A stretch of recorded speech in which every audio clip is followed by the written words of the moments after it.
ओम श्री गणेशाय नमः। अथ श्री धनलक्ष्मी स्तोत्रम्। श्री धनदा उवाच देवी देवमुपागम्य नीलकण्ठं मम प्रियं कृपया पार्वती प्राह शङ्करं करुणाकरं। श्रीदेव्युवाच ब्रूहि वल्लभ साधूनां दरिद्राणां कुटुम्बिनां दरिद्रदलनोपाय मन्यसेव धनप्रदम्। श्रीशिव उवाच पूजयन् पार्वती वाक्यमिदमाह महेश्वरः उचितं जगदम्बासि तव भूतानुकम्पया। ससीतं सानुजं रामं साञ्जनेयं सहानुगं प्रणम्य परमानन्दं वक्ष्येऽहं स्तोत्रमुत्तमं। धनदं श्रद्दधानानां सद्यः सुलभकारकं योगक्षेमकरं सत्यं सत्यमेव वचो मम। पठन्तः पाठयन्तोऽपि ब्राह्मणैरास्तिकोत्तमैः धनलाभो भवेदाशु नाशमेति दरिद्रतां। भूभवांश भवां भूत्यै भक्तिकल्पलतां शुभां प्रार्थयेत्तां यथा कामं कामधेनुस्वरूपिणीं। धर्मदे धनदे देवी दानशीले दयाकरे त्वं प्रसीद महेशानि यदर्थं प्रार्थयाम्यहम्। धरामरप्रिये पुण्ये धन्ये धनदपूजिते सुधनं धार्मिकं देहि यजमानाय सत्वरं।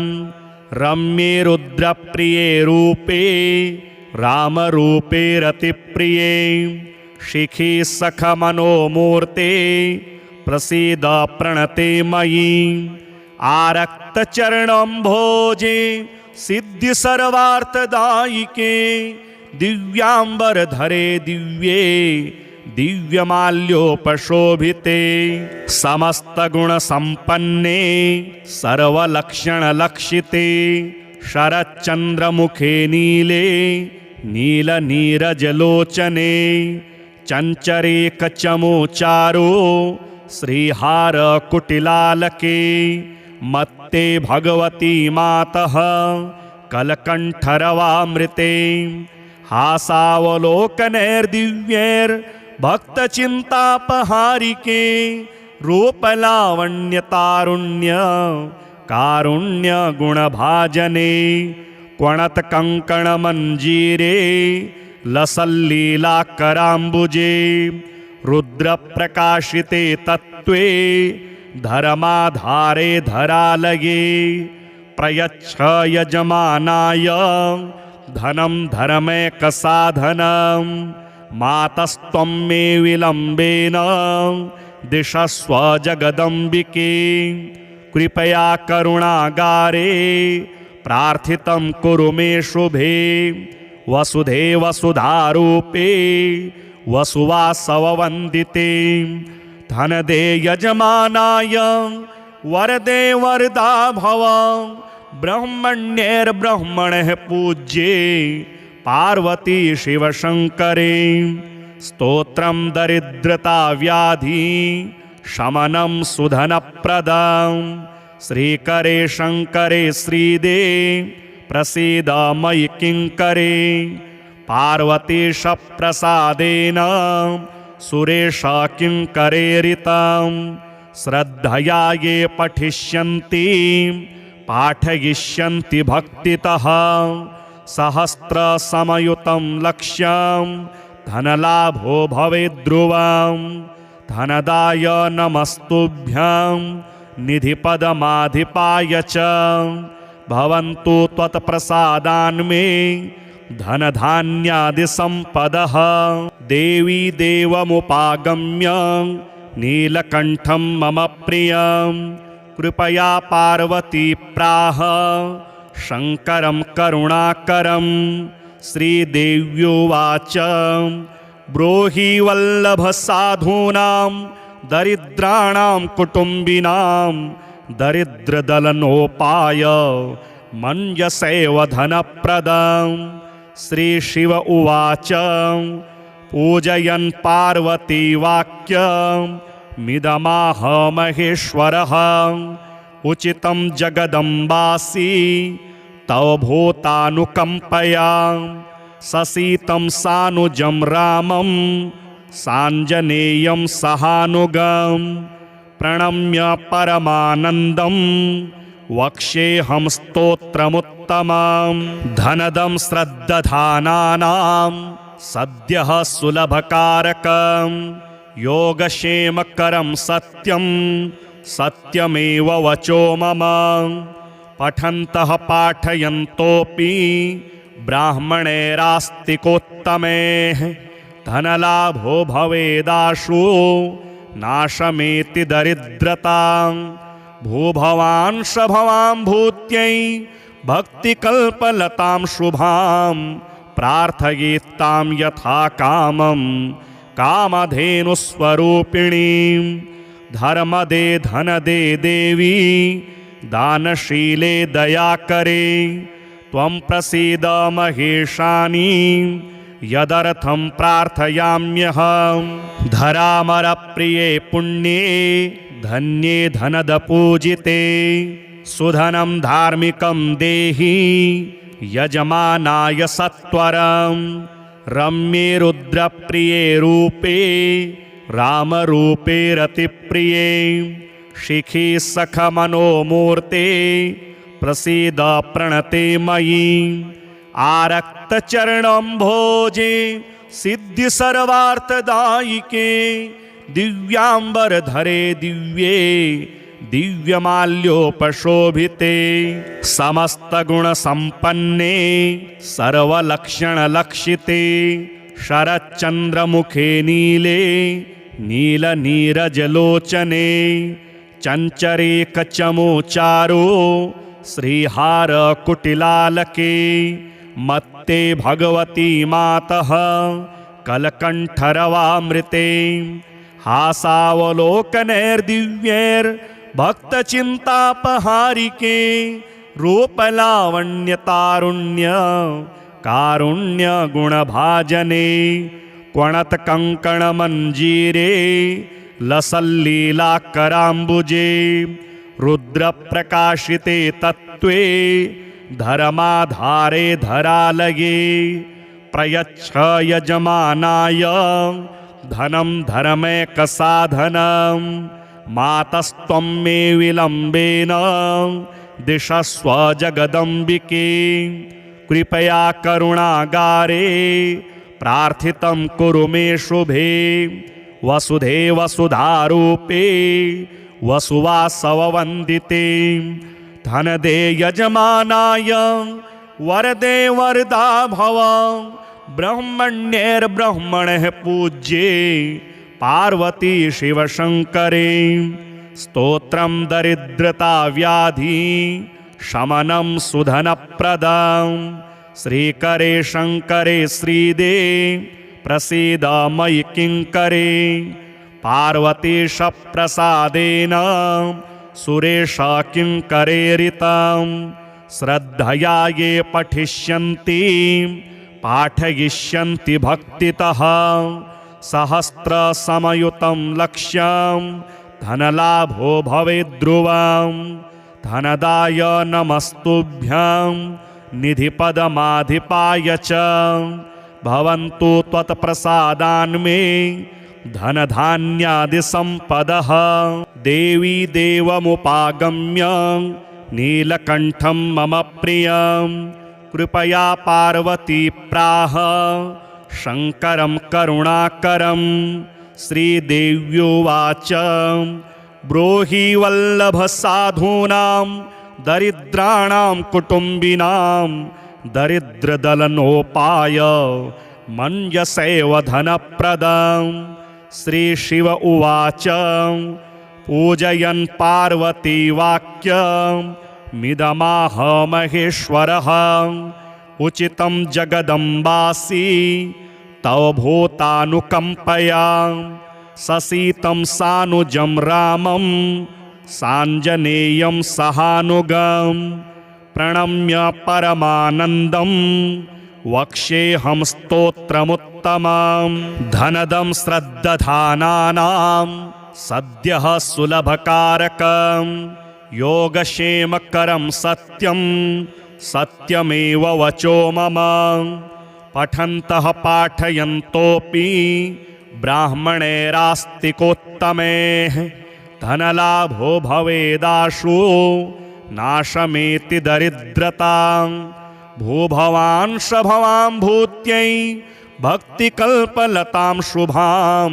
प्रार्थयेत्तां यथा कामं कामधेनुस्वरूपिणीं धर्मदे धनदे देवी दानशीले दयाकरे त्वं प्रसीद महेशानि यदर्थं प्रार्थयाम्यहं धरामरप्रिये पुण्ये धन्ये धनदपूजिते सुधनं धार्मिकं देहि यजमानाय सत्वरं रम्ये रुद्रप्रिये रूपे रामरूपे रतिप्रिये शिखी सखमनोमूर्ते प्रसीद प्रणते मयि आरक्तचरणं भोजे सिद्धि सर्वार्थदायिके दिव्याम्बरधरे दिव्ये दिव्यमाल्योपशोभिते समस्तगुणसम्पन्ने सर्वलक्षणलक्षिते शरच्चन्द्रमुखे नीले नीलनीरजलोचने चञ्चरे कचमोचारो श्रीहारकुटिलालके मत्ते भगवती मातः कलकण्ठरवामृते हासावलोकनैर्दिव्यैर्भक्तचिन्तापहारिके रूपलावण्यतारुण्य कारुण्यगुणभाजने क्वणत्कङ्कणमञ्जीरे लसल्लीलाकराम्बुजे रुद्रप्रकाशिते तत्त्वे धर्माधारे धरालये प्रयच्छ यजमानाय धनं धर्मैकसाधनं मातस्त्वं मे विलम्बेन दिशस्व जगदम्बिके कृपया करुणागारे प्रार्थितं कुरु मे शुभे वसुधे वसुधारूपे वसुवासववन्दिते धनदे यजमानाय वरदे वरदा भव ब्रह्मण्यैर्ब्रह्मणः पूज्ये पार्वती शिवशङ्करे स्तोत्रं दरिद्रता व्याधि शमनं सुधनप्रदं श्रीकरे शङ्करे श्रीदे प्रसीद मयि किङ्करे पार्वतीशप्रसादेन सुरेश किङ्करेरितं श्रद्धया ये पठिष्यन्ति पाठयिष्यन्ति भक्तितः सहस्रसमयुतं लक्ष्यं धनलाभो भवेद्ध्रुवं धनदाय नमस्तुभ्यं निधिपदमाधिपाय च भवन्तु त्वत्प्रसादान्मे धनधान्यादिसम्पदः देवी देवमुपागम्य नीलकण्ठं मम प्रियं कृपया पार्वती प्राह शङ्करं करुणाकरं श्रीदेव्युवाच ब्रूहि वल्लभसाधूनां दरिद्राणां कुटुम्बिनां दरिद्रदलनोपाय मञ्जसेव धनप्रदं श्रीशिव उवाच पूजयन् पार्वती वाक्यमिदमाह महेश्वरः उचितं जगदम्बासि तव भूतानुकम्पया ससीतं सानुजं रामं साञ्जनेयं सहानुगं प्रणम्य परमानन्दं वक्ष्येऽहं स्तोत्रमुत्तमं धनदं श्रद्दधानानां सद्यः सुलभकारकं योगक्षेमकरं सत्यं सत्यमेव वचो मम पठन्तः पाठयन्तोऽपि ब्राह्मणैरास्तिकोत्तमैः धनलाभो भवेदाशु नाशमेति दरिद्रतां भूभवान् शभवां भूत्यै भक्तिकल्पलतां शुभां प्रार्थयेत्तां यथा कामं कामधेनुस्वरूपिणीं धर्मदे धनदे देवी दानशीले दयाकरे त्वं प्रसीद महेशानि यदर्थं प्रार्थयाम्यहं धरामरप्रिये पुण्ये धन्ये धनदपूजिते सुधनं धार्मिकं देहि यजमानाय सत्वरं रम्ये रुद्रप्रिये रूपे रामरूपे रतिप्रिये शिखी सखमनोमूर्ते प्रसीद प्रणते मयि आरक्तचरणम्भोजे सिद्धि सर्वार्थदायिके दिव्याम्बरधरे दिव्ये दिव्यमाल्योपशोभिते समस्तगुणसम्पन्ने सर्वलक्षणलक्षिते शरच्चन्द्रमुखे नीले नीलनीरजलोचने चञ्चरे कचमोचारो श्रीहारकुटिलालके मत्ते भगवती मातः कलकण्ठरवामृते हासावलोकनैर्दिव्यैर्भक्तचिन्तापहारिके रूपलावण्यतारुण्य कारुण्यगुणभाजने क्वणत्कङ्कणमञ्जीरे लसल्लीलाकराम्बुजे रुद्रप्रकाशिते तत्त्वे धर्माधारे धरालये प्रयच्छ यजमानाय धनं धर्मैकसाधनं मातस्त्वं मे विलम्बेन दिशस्व जगदम्बिके कृपया करुणागारे प्रार्थितं कुरु मे शुभे वसुधे वसुधारूपे वसुवासववन्दिते धनदे यजमानाय वरदे वरदा भव ब्रह्मण्यैर्ब्रह्मणः पूज्ये पार्वती शिवशङ्करे स्तोत्रं दरिद्रता व्याधि शमनं सुधनप्रदं श्रीकरे शङ्करे श्रीदे प्रसीद मयि किङ्करे पार्वतीश प्रसादेन सुरेश किङ्करेरितं श्रद्धया ये पठिष्यन्ति पाठयिष्यन्ति भक्तितः सहस्रसमयुतं लक्ष्यं धनलाभो भवेद्ध्रुवं धनदाय नमस्तुभ्यं निधिपदमाधिपाय च भवन्तु त्वत्प्रसादान्मे धनधान्यादिसम्पदः देवी देवमुपागम्य नीलकण्ठं मम प्रियं कृपया पार्वती प्राह शङ्करं करुणाकरं श्रीदेव्युवाच ब्रूहि वल्लभसाधूनां दरिद्राणां कुटुम्बिनां दरिद्रदलनोपाय मञ्जसेव धनप्रदं श्रीशिव उवाच पूजयन् पार्वती वाक्यमिदमाह महेश्वरः उचितं जगदम्बासि तव भूतानुकम्पया ससीतं सानुजं रामं साञ्जनेयं सहानुगं प्रणम्य परमानन्दं वक्ष्येऽहं स्तोत्रमुत्तमं धनदं श्रद्दधानानां सद्यः सुलभकारकं योगक्षेमकरं सत्यं सत्यमेव वचो मम पठन्तः पाठयन्तोऽपि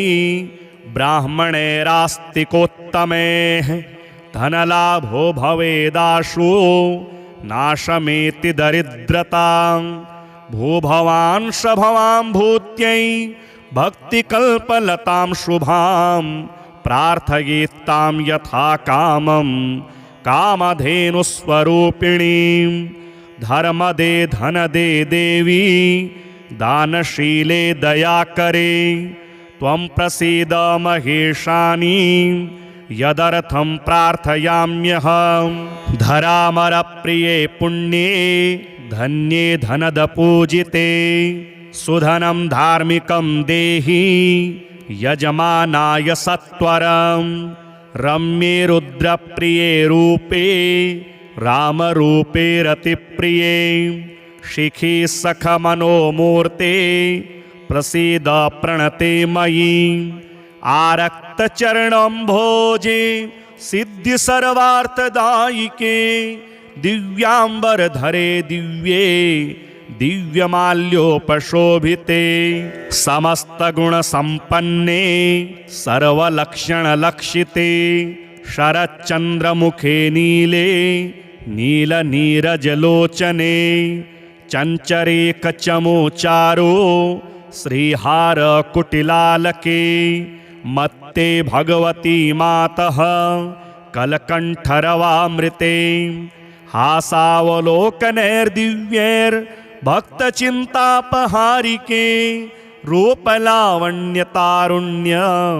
कारुण्यगुणभाजने क्वणत्कङ्कणमञ्जीरे लसल्लीलाकराम्बुजे रुद्रप्रकाशिते तत्त्वे धर्माधारे धरालये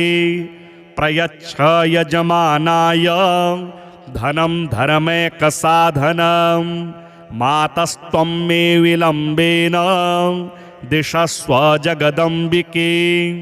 कृपया करुणागारे प्रार्थितं कुरु मे शुभे वसुधे वसुधारूपे वसुवासववन्दिते धनदे यजमानाय वरदे वरदा भव ब्रह्मण्यैर्ब्रह्मणः पूज्ये पार्वती शिवशङ्करे स्तोत्रं दरिद्रता व्याधि शमनं सुधनप्रदं श्रीकरे शङ्करे श्रीदे प्रसीद मयि किङ्करे पार्वतीशप्रसादेन सुरेश किङ्करेरितं श्रद्धया ये पठिष्यन्ति पाठयिष्यन्ति भक्तितः सहस्रसमयुतं लक्ष्यं धनलाभो भवेद्ध्रुवं धनदाय नमस्तुभ्यं निधिपदमाधिपाय च भवन्तु त्वत्प्रसादान्मे धनधान्यादिसम्पदः देवी देवमुपागम्य नीलकण्ठं मम प्रियं कृपया पार्वती प्राह शङ्करं करुणाकरं श्रीदेव्युवाच ब्रूहि वल्लभसाधूनां दरिद्राणां कुटुम्बिनां दरिद्रदलनोपाय मन्यसेव धनप्रदं श्रीशिव उवाच पूजयन् पार्वती वाक्यमिदमाह महेश्वरः उचितं जगदम्बासि तव भूतानुकम्पया ससीतं सानुजं रामं साञ्जनेयं सहानुगं प्रणम्य परमानन्दं वक्ष्येऽहं स्तोत्रमुत्तमं धनदं श्रद्दधानानां सद्यः सुलभकारकं योगक्षेमकरं सत्यं सत्यमेव वचो मम पठन्तः पाठयन्तोऽपि ब्राह्मणैरास्तिकोत्तमैः धनलाभो भवेदाशु नाशमेति दरिद्रतां भूभवान् शभवां भूत्यै भक्तिकल्पलतां शुभां प्रार्थयेत्तां यथा कामं कामधेनुस्वरूपिणीं धर्मदे धनदे देवी दानशीले दयाकरे त्वं प्रसीद महेशानी यदर्थं प्रार्थयाम्यहं धरामरप्रिये पुण्ये धन्ये धनदपूजिते सुधनं धार्मिकं देहि यजमानाय सत्वरं रम्ये रुद्रप्रिये रूपे रामरूपे रतिप्रिये शिखी सखमनोमूर्ते प्रसीद प्रणते मयि आरक्तचरणं भोजे सिद्धि सर्वार्थदायिके दिव्यांबरधरे दिव्ये दिव्यमाल्योपशोभिते समस्तगुणसम्पन्ने सर्वलक्षणलक्षिते शरच्चन्द्रमुखे नीले नीलनीरजलोचने चञ्चरेकचमोचारो श्रीहारकुटिलालके मत्ते भगवती मातः कलकण्ठरवामृते हासावलोकनैर्दिव्यैर्भक्तचिन्तापहारिके रूपलावण्यतारुण्य कारुण्यगुणभाजने क्वणत्कङ्कणमञ्जीरे लसल्लीलाकराम्बुजे रुद्रप्रकाशिते तत्त्वे धर्माधारे धरालये प्रयच्छ यजमानाय धनं धर्मैकसाधनं मातस्त्वं मे विलम्बेन दिशस्व जगदम्बिके कृपया करुणागारे प्रार्थितं कुरु मे शुभे वसुधे वसुधारूपे वसुवासववन्दिते धनदे यजमानाय वरदे वरदा भव ब्रह्मण्यैर्ब्रह्मणः पूज्ये पार्वती शिवशङ्करे स्तोत्रं दरिद्रता व्याधि शमनं सुधनप्रदं श्रीकरे शङ्करे श्रीदे प्रसीद मयि किङ्करे पार्वतीशप्रसादेन सुरेश किङ्करेरितं श्रद्धया ये पठिष्यन्ति पाठयिष्यन्ति भक्तितः सहस्रसमयुतं लक्ष्यं धनलाभो भवेद्ध्रुवं धनदाय नमस्तुभ्यं निधिपदमाधिपाय च भवन्तु त्वत्प्रसादान्मे धनधान्यादिसम्पदः देवी देवमुपागम्य नीलकण्ठं मम प्रियं कृपया पार्वती प्राह शङ्करं करुणाकरं श्रीदेव्युवाच ब्रूहि वल्लभसाधूनां दरिद्राणां कुटुम्बिनां दरिद्रदलनोपाय मन्यसेव धनप्रदं श्रीशिव उवाच पूजयन् पार्वती वाक्यमिदमाह महेश्वरः उचितं जगदम्बासि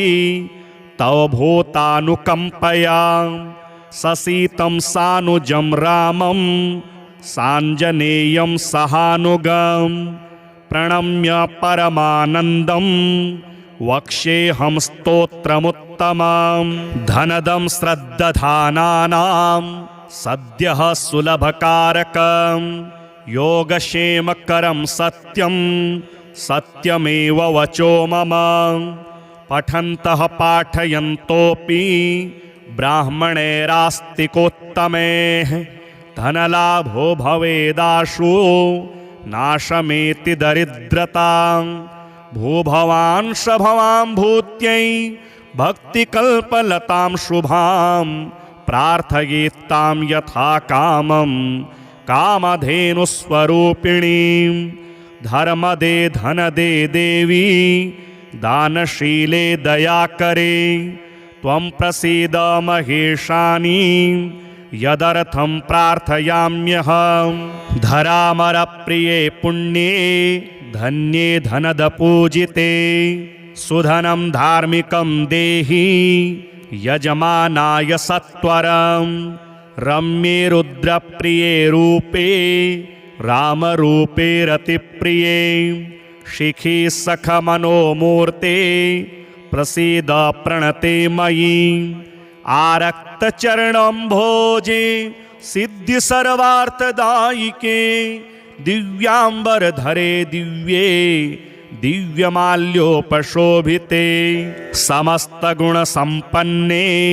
सर्वलक्षणलक्षिते शरच्चन्द्रमुखे नीले नीलनीरजलोचने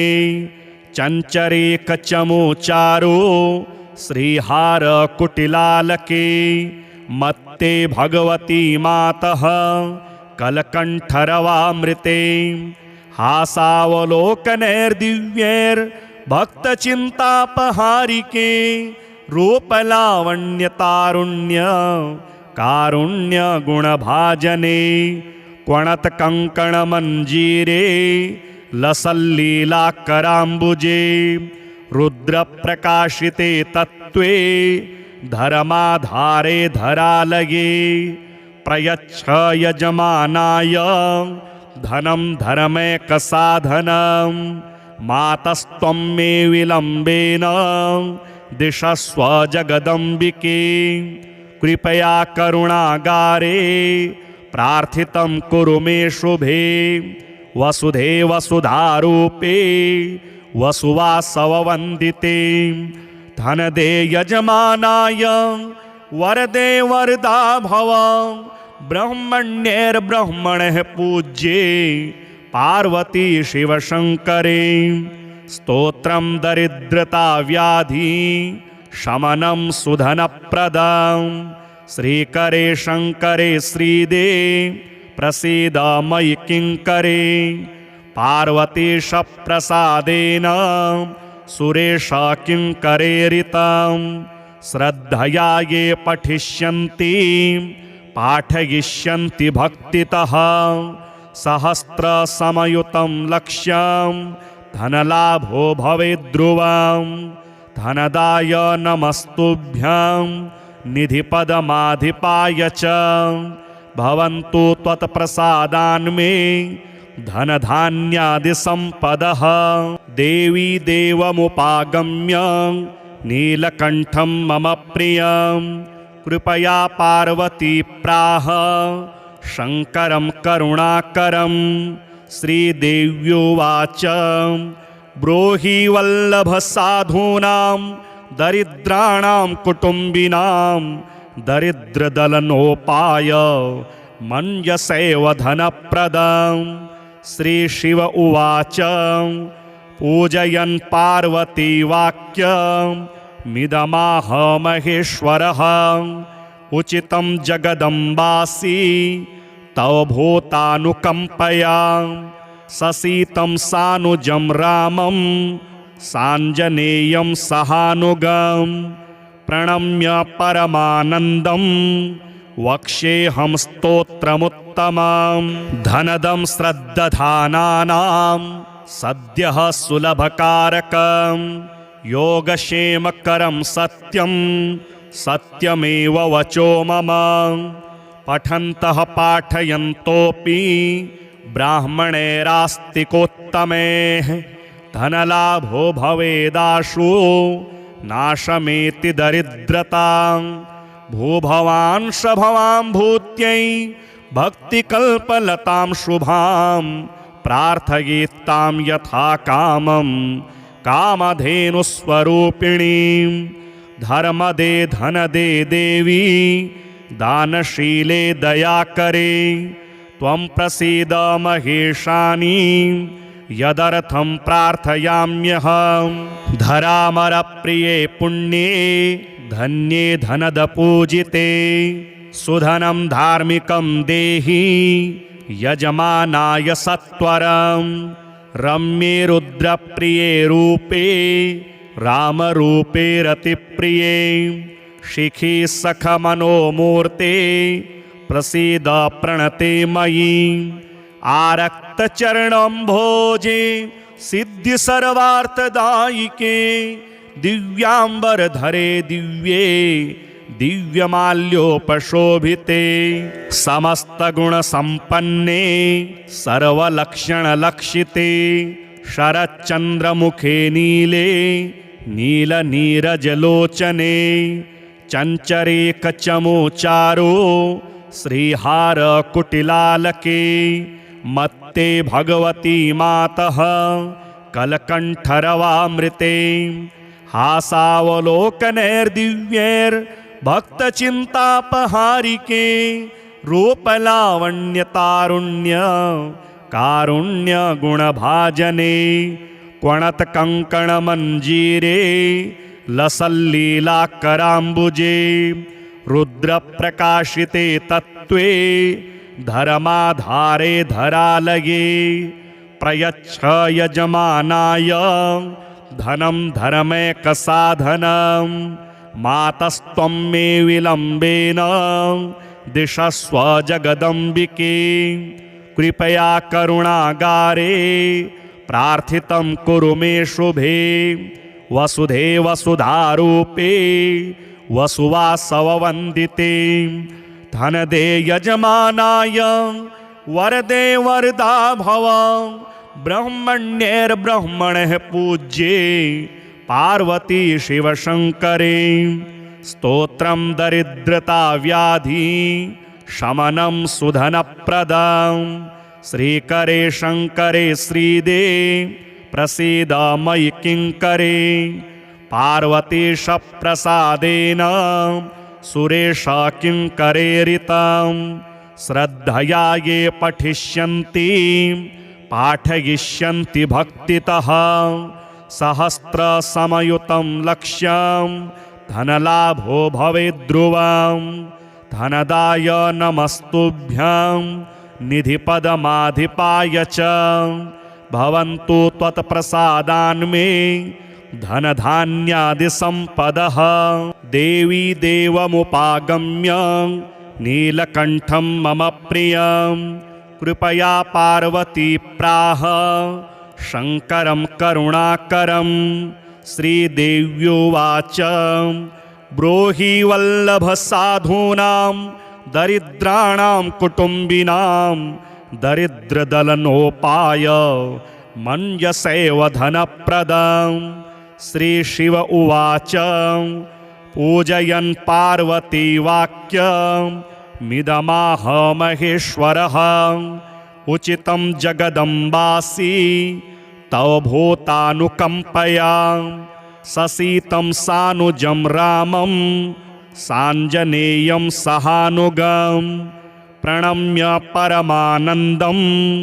वक्ष्येऽहं स्तोत्रमुत्तमं धनदं श्रद्दधानानां सद्यः सुलभकारकं योगक्षेमकरं सत्यं सत्यमेव वचो मम पठन्तः पाठयन्तोऽपि ब्राह्मणैरास्तिकोत्तमैः धनलाभो भवेदाशु नाशमेति दरिद्रतां भूभवांश भवां भूत्यै भक्तिकल्पलतां शुभां प्रार्थयेत्तां यथा कामं कामधेनुस्वरूपिणीं धर्मदे धनदे देवी दानशीले दयाकरे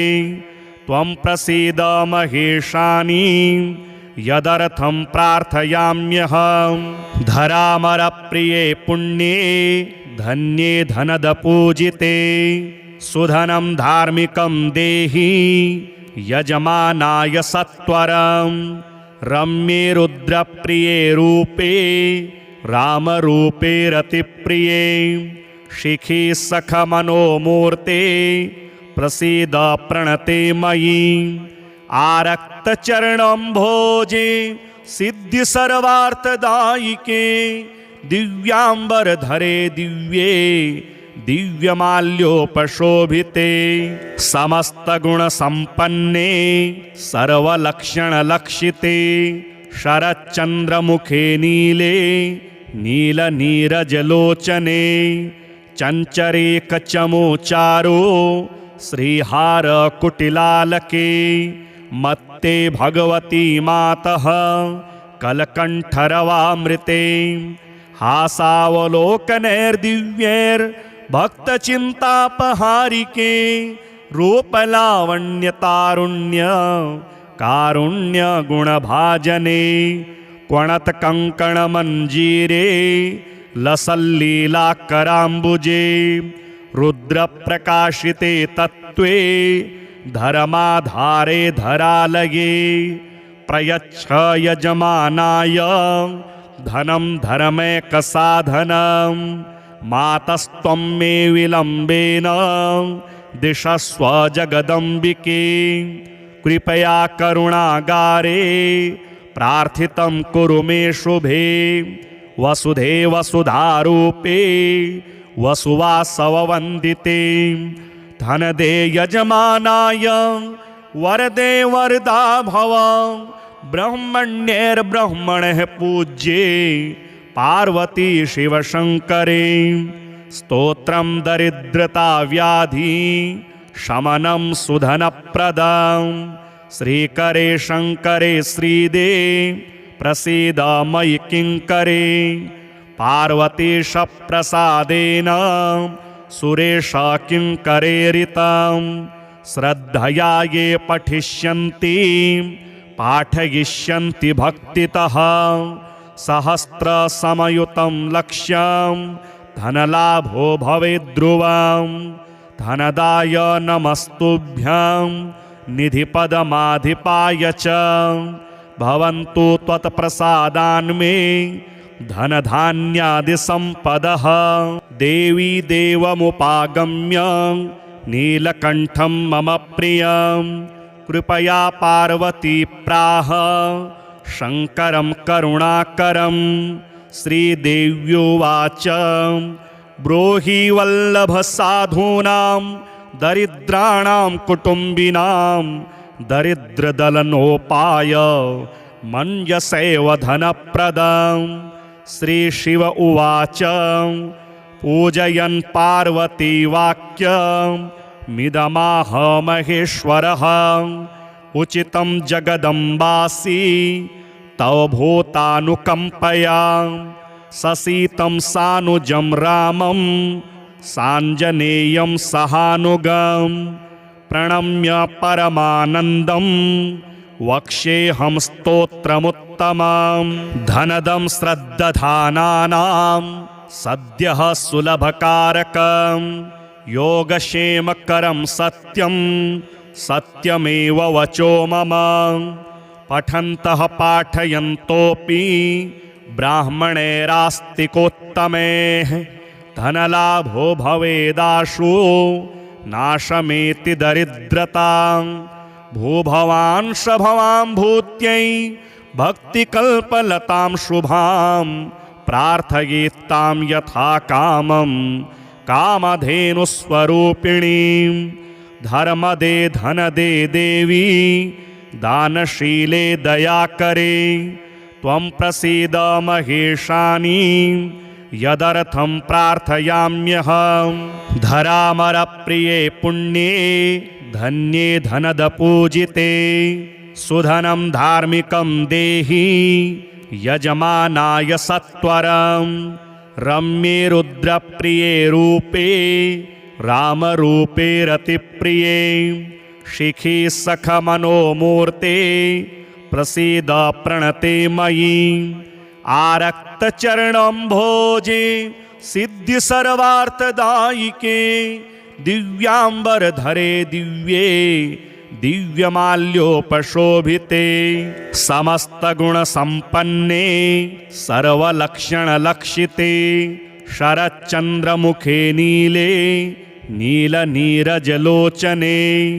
चञ्चरेकचमोचारो श्रीहारकुटिलालके मत्ते भगवती मातः कलकण्ठरवामृते हासावलोकनैर्दिव्यैर्भक्तचिन्तापहारिके रूपलावण्यतारुण्य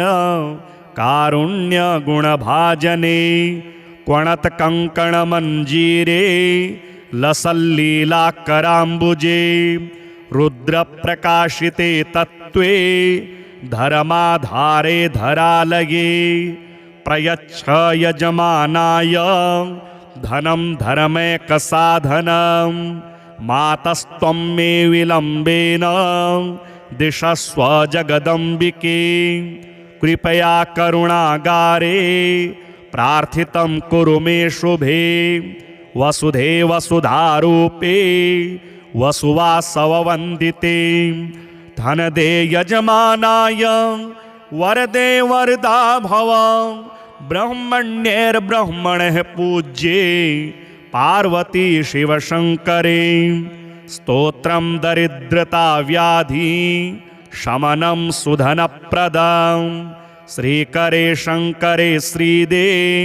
प्रसीद मयि किङ्करे पार्वतीशप्रसादेन सुरेश किङ्करेरितं श्रद्धया ये पठिष्यन्ति पाठयिष्यन्ति भक्तितः सहस्रसमयुतं लक्ष्यं धनलाभो भवेद्ध्रुवं धनदाय नमस्तुभ्यं निधिपदमाधिपाय च भवन्तु त्वत्प्रसादान्मे धनधान्यादिसम्पदः देवी देवमुपागम्य नीलकण्ठं मम प्रियं कृपया पार्वती प्राह शङ्करं करुणाकरं श्रीदेव्युवाच ब्रूहि वल्लभसाधूनां दरिद्राणां कुटुम्बिनां दरिद्रदलनोपाय मन्यसेव धनप्रदं श्रीशिव उवाच पूजयन् पार्वती वाक्यमिदमाह महेश्वरः उचितं जगदम्बासि तव भूतानुकम्पया ससीतं सानुजं रामं साञ्जनेयं सहानुगं प्रणम्य परमानन्दं वक्ष्येऽहं स्तोत्रमुत्तमं धनदं श्रद्दधानानां सद्यः सुलभकारकं योगक्षेमकरं सत्यं सत्यमेव वचो मम पठन्तः पाठयन्तोऽपि ब्राह्मणैरास्तिकोत्तमैः धनलाभो भवेदाशु नाशमेति दरिद्रतां भूभवांश भवां भूत्यै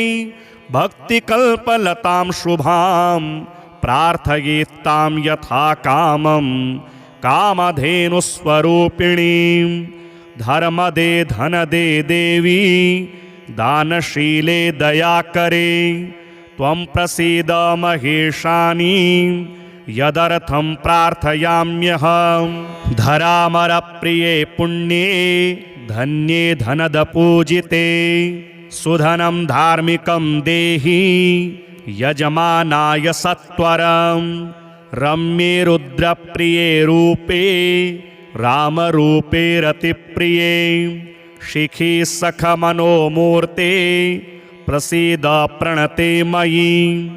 आरक्तचरणम्भोजे सिद्धिसर्वार्थदायिके दिव्याम्बरधरे दिव्ये दिव्यमाल्योपशोभिते समस्तगुणसम्पन्ने सर्वलक्षणलक्षिते शरच्चन्द्रमुखे नीले नीलनीरजलोचने चञ्चरेकचमोचारो श्रीहारकुटिलालके मत्ते भगवती मातः कलकण्ठरवामृते हासावलोकनैर्दिव्यैर्भक्तचिन्तापहारिके रूपलावण्यतारुण्य कारुण्यगुणभाजने क्वणत्कङ्कणमञ्जीरे लसल्लीलाकराम्बुजे रुद्रप्रकाशिते तत्त्वे धर्माधारे धरालये प्रयच्छ यजमानाय धनं धर्मैकसाधनं मातस्त्वं मे विलम्बेन दिशस्व जगदम्बिके कृपया करुणागारे प्रार्थितं कुरु मे शुभे वसुधे वसुधारूपे वसुवासववन्दिते धनदे यजमानाय वरदे वरदा भव ब्रह्मण्यैर्ब्रह्मणः पूज्ये पार्वती शिवशङ्करे स्तोत्रं दरिद्रता व्याधि शमनं सुधनप्रदं श्रीकरे शङ्करे श्रीदे प्रसीद मयि किङ्करे पार्वतीशप्रसादेन सुरेश किङ्करेरितां श्रद्धया ये पठिष्यन्ति पाठयिष्यन्ति भक्तितः सहस्रसमयुतं लक्ष्यं धनलाभो भवेद्ध्रुवं